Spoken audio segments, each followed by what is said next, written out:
Bien, este pasaje, acuérdense que la otra vez yo traté sobre el mismo caso de Isaías, pero en el llamado, el capítulo 6, y vimos las condiciones y cómo se vio Isaías cuando vio al Señor, y dice que él quedó, eso como que lo redarguyó cuando se vio con el Señor, y presenta la situación pecaminosa de nosotros como seres humanos.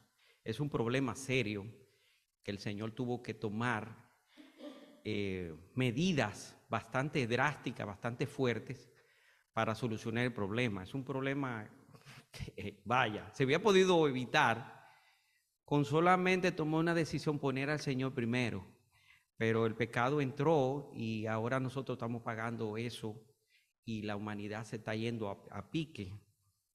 Somos pecadores, lamentablemente.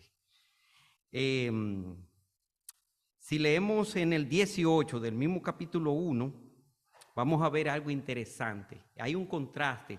El Señor está llamando la atención a su pueblo, porque acuérdense que Isaías se vio en una situación cuando el pueblo estaba totalmente perdido en los pecados, en la idolatría, y era una situación bien difícil. Pero vemos cómo cambia el mismo capítulo en el versículo 18, y dice: venid luego, dice Jehová, y estemos a cuenta. Si vuestros pecados fueran como la grana, como la nieve serán emblanquecidos. Si fueren rojos como el carmesí, vendrán a ser como blanca lana. Bendito y amante Padre, Señor, sabemos que por nuestra propia cuenta no podemos hacer nada. Señor, he aquí tu siervo, con palabras tuyas, que no sea yo el que hable, Señor. Obra en nuestros corazones, especialmente en tu receptor, Señor, para que seamos obedientes a tu palabra y escuchemos lo que tú quieres que hagamos para gloria y honra tuya, Señor. Úsanos, dirígenos a través de tu Santo Espíritu, en el santo glorioso nombre de Jesucristo. Amén. Bien, el capítulo 1 presenta el primer discurso de Isaías.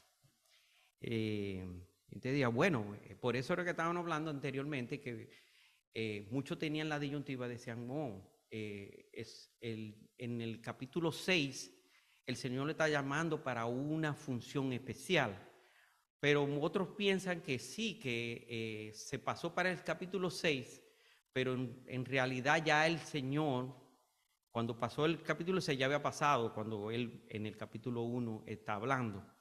Es un discurso y Él lo hizo públicamente en los atrios del templo.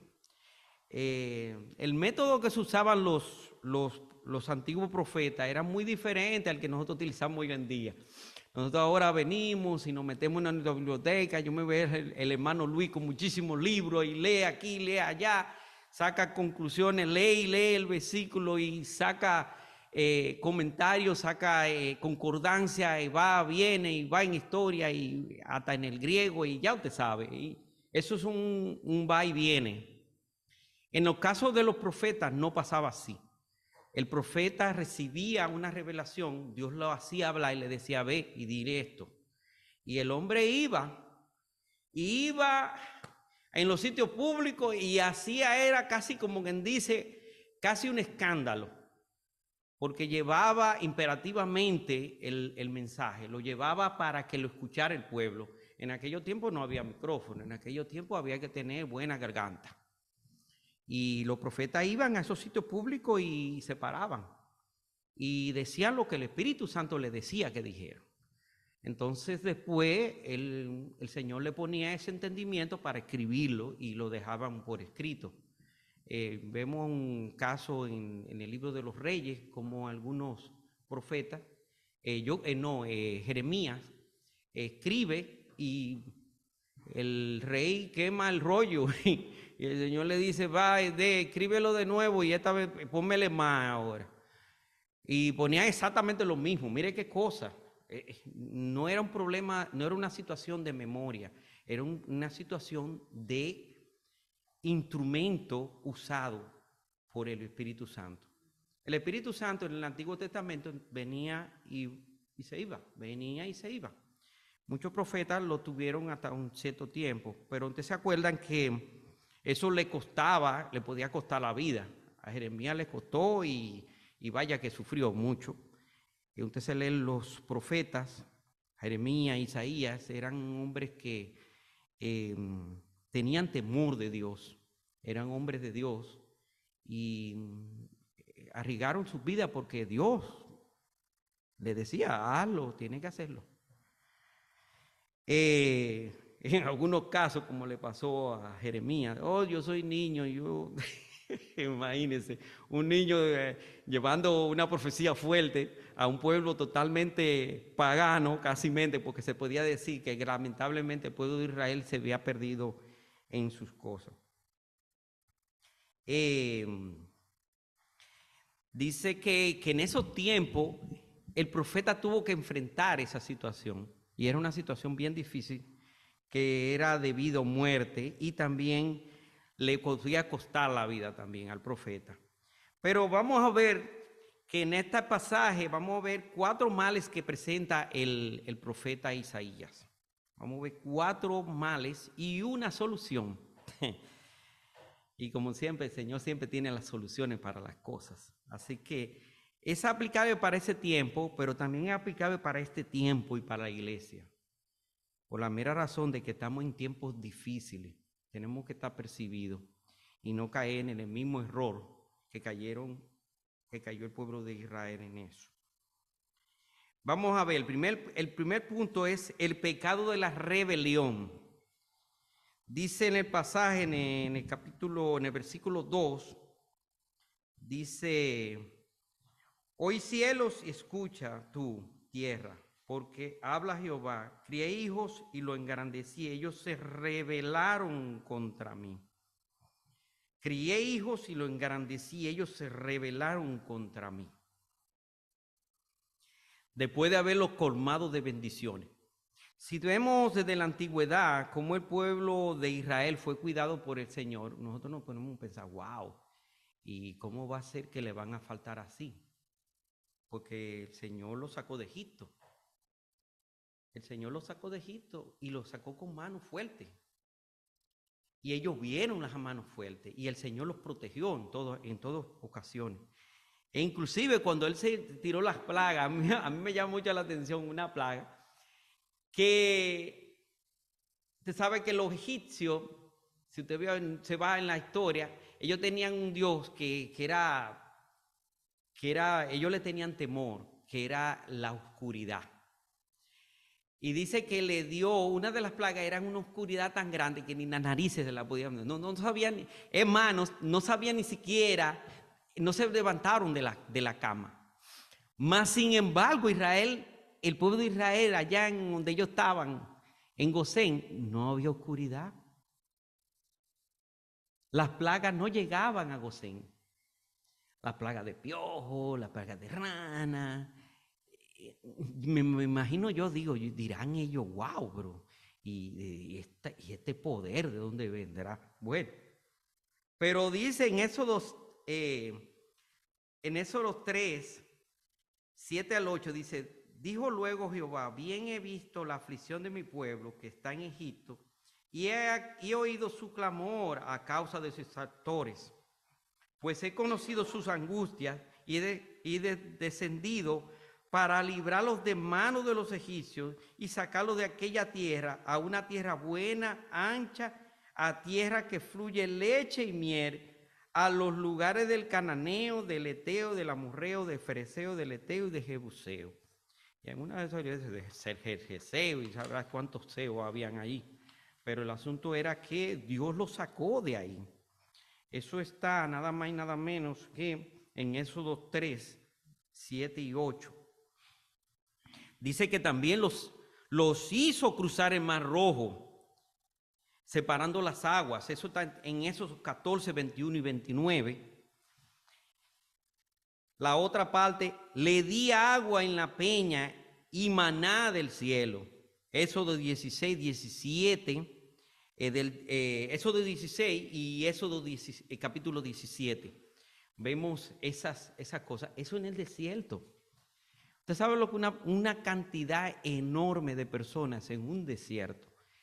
Y en un desierto no hay agua ni una matica.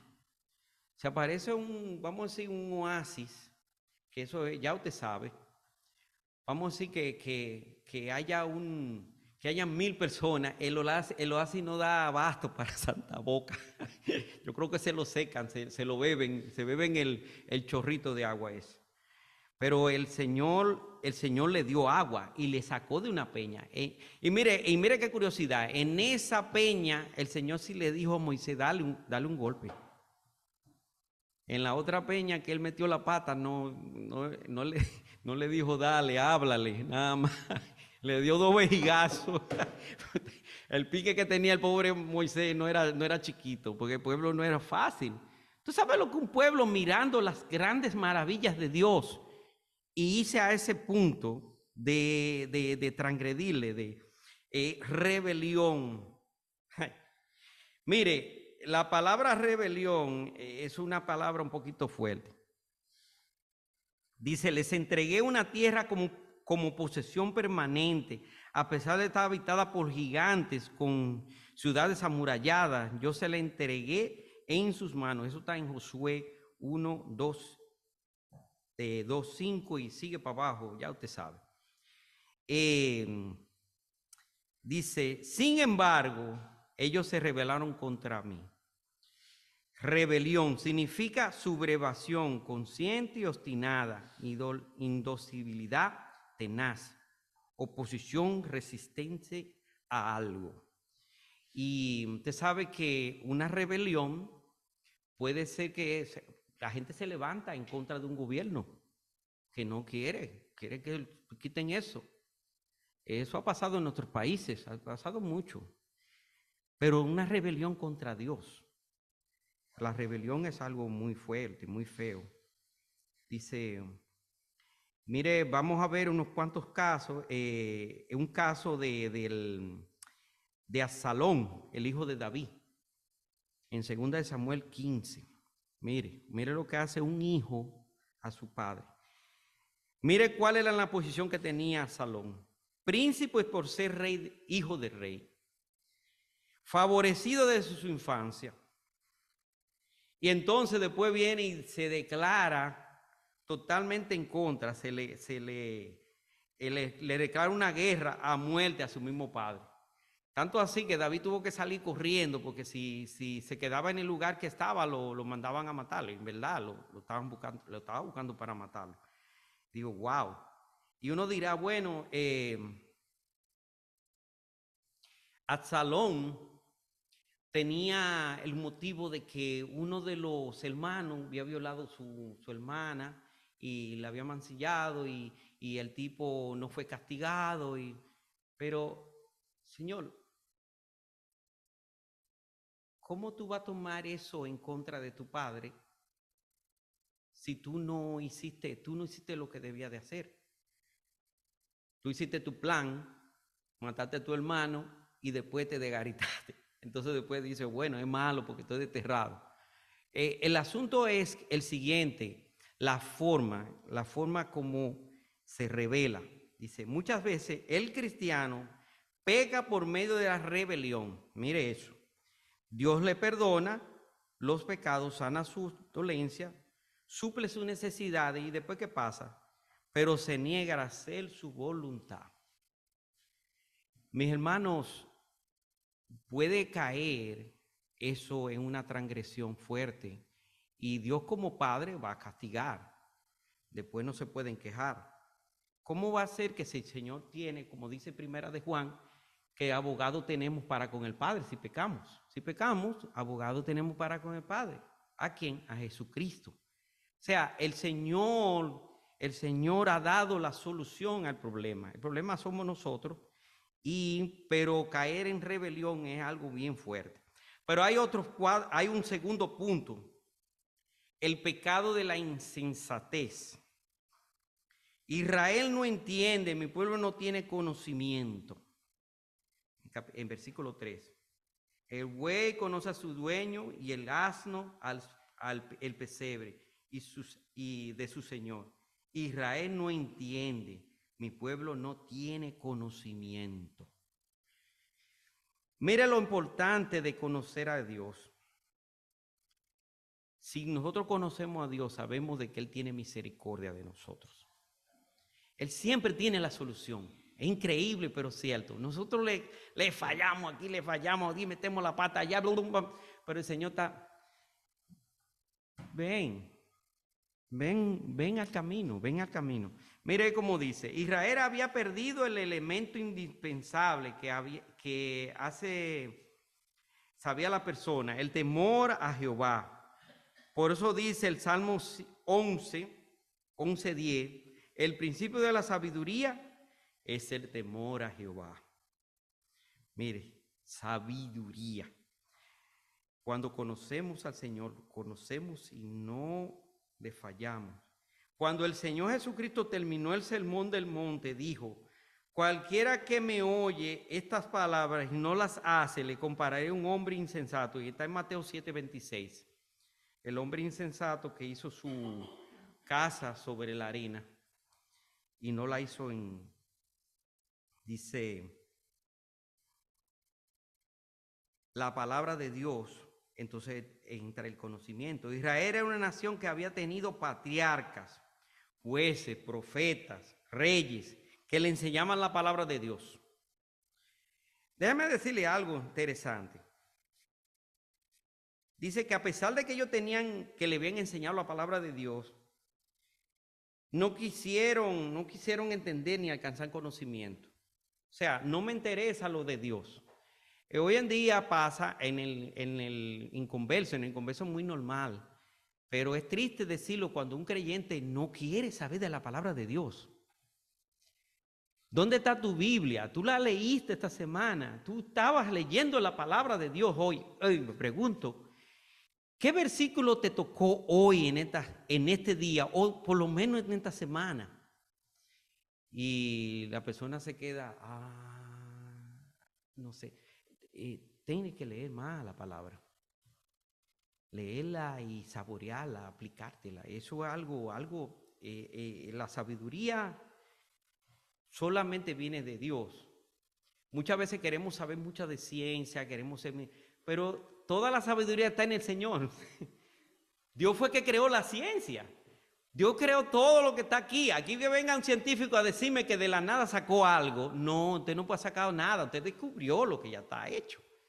Todo lo que usted ve, inclusive el universo, el Señor fue que lo creó y Él ya sabe hasta lo último que no se ha descubierto.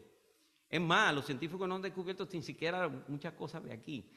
Ahora que están descubriendo, no, que descubrimos un pez rarísimo allá en alta mar.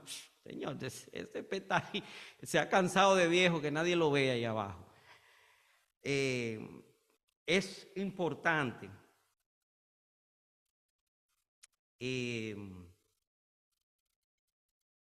Dice, no es este el caso de algunos creyentes que a pesar de tener años en la iglesia, no adelantan en el conocimiento de las cosas de Dios y entonces le fallan. No podemos incluir, yo me puedo incluir un poco con eso, porque hay veces que uno, por falta de conocimiento, tiende a hacer cosas que no se deben. Me acuerdo yo, recién convertido, estoy yo en la bodega y están con el famoso loto. Y una cosa, no, que te compra un palecito, 5 pesos, te va a hacer millonario. Y yo haciendo Y me acuerdo yo, que no me acuerdo si fue el hermano Cuta, me dice, varón, el Hijo de Dios no vive por suerte, vive por fe.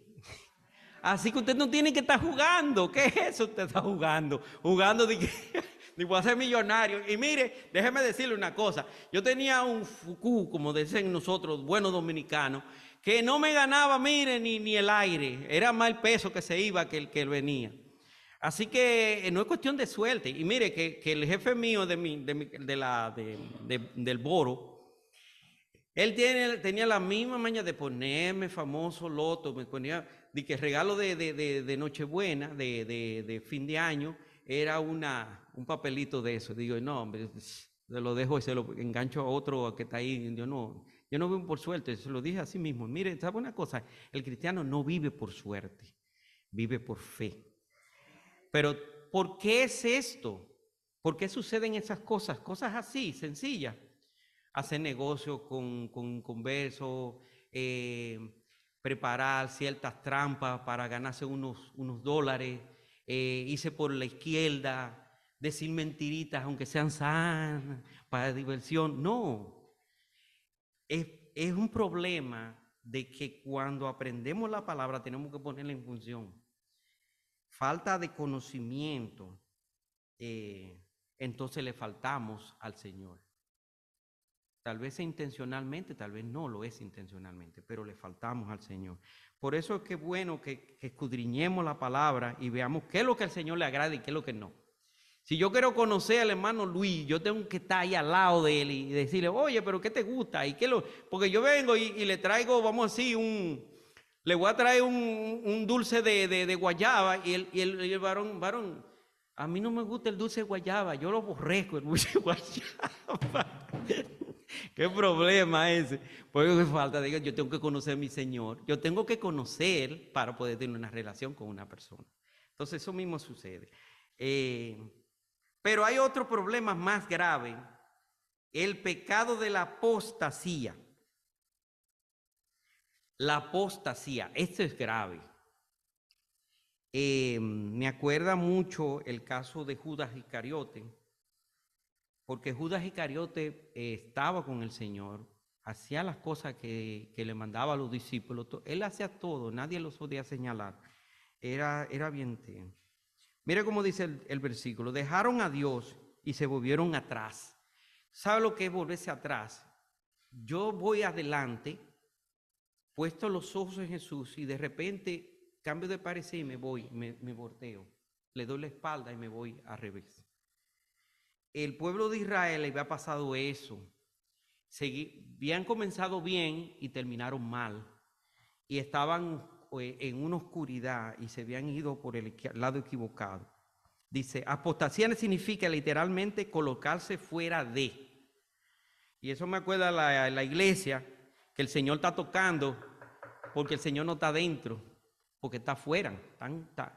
Lo sacaron. No están con el Señor. Dice, uno que apostata se coloca fuera de la gracia de Dios. Si es así, también la situación es bien grave porque eso significa que no ha nacido de nuevo. Y eso es bien peligroso.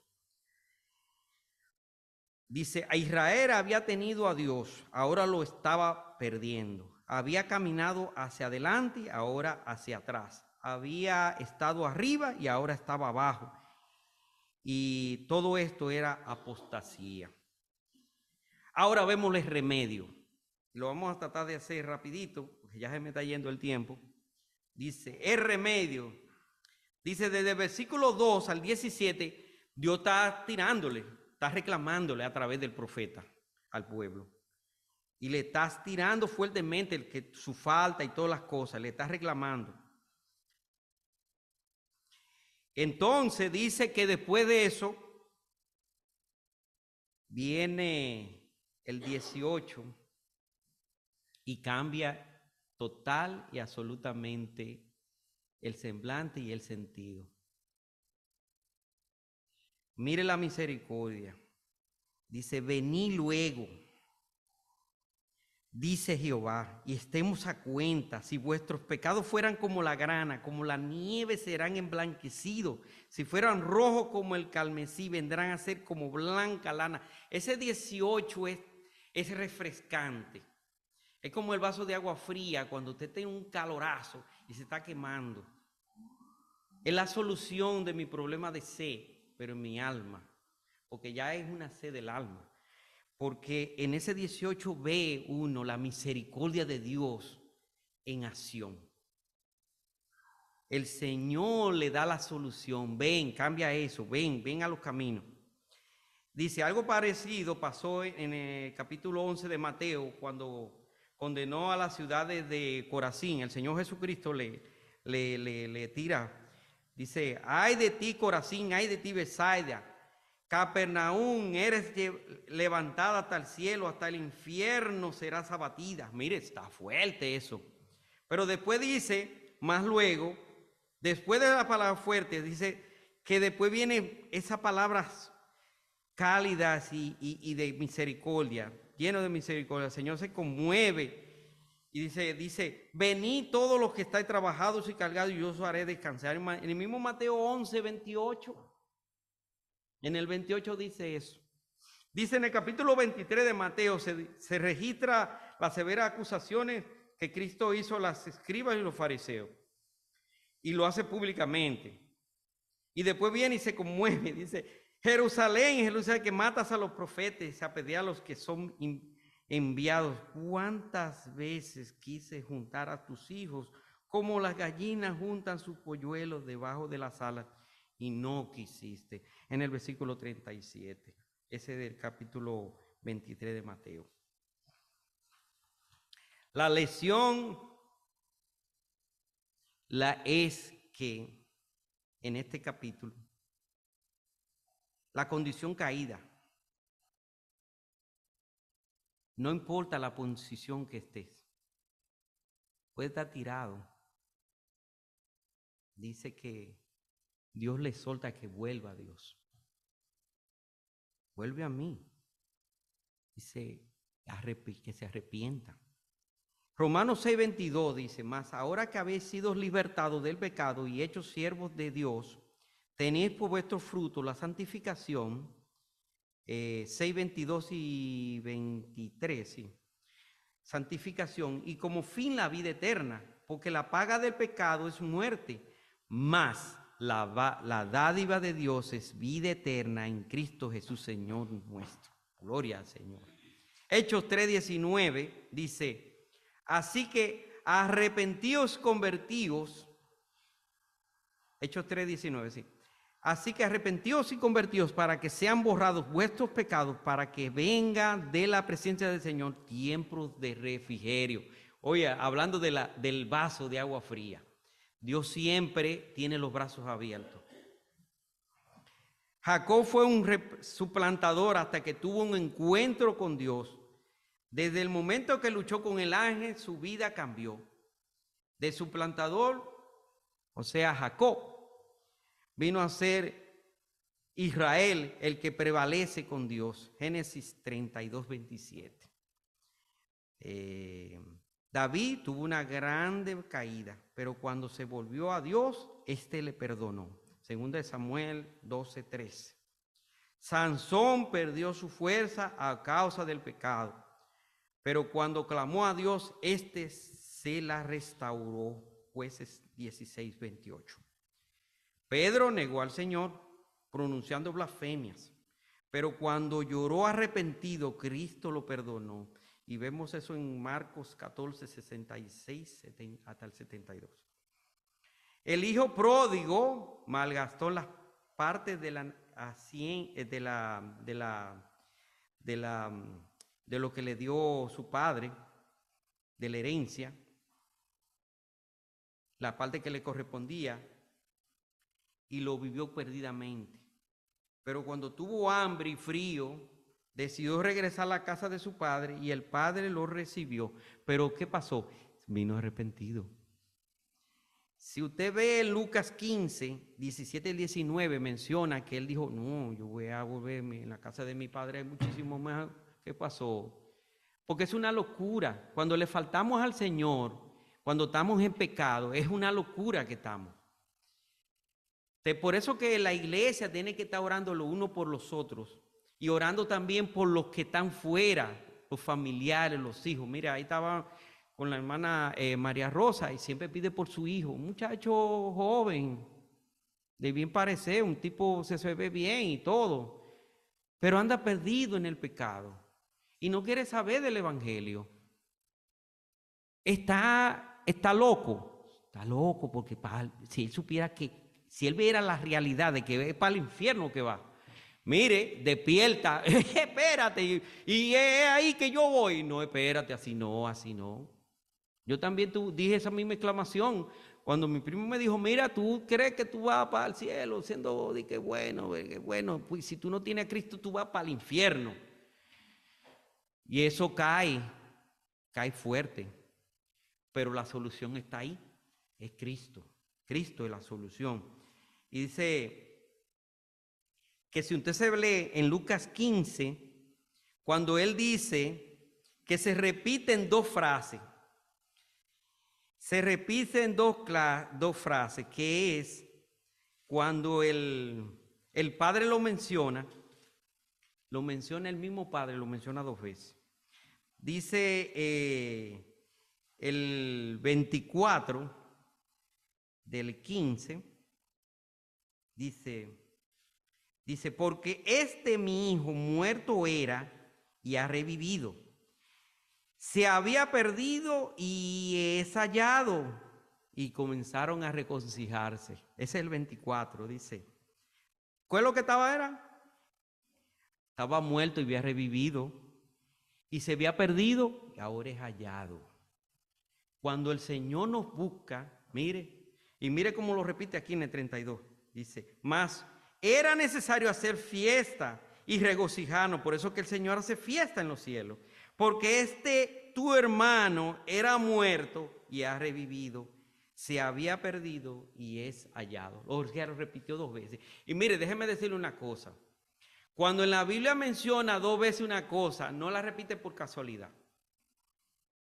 La repite porque ciertísimamente es. Nosotros fuimos hallados porque estábamos perdidos. Pero si estamos en pecado, estamos perdidos. Es muerte, la paga del pecado es muerte y somos pecadores.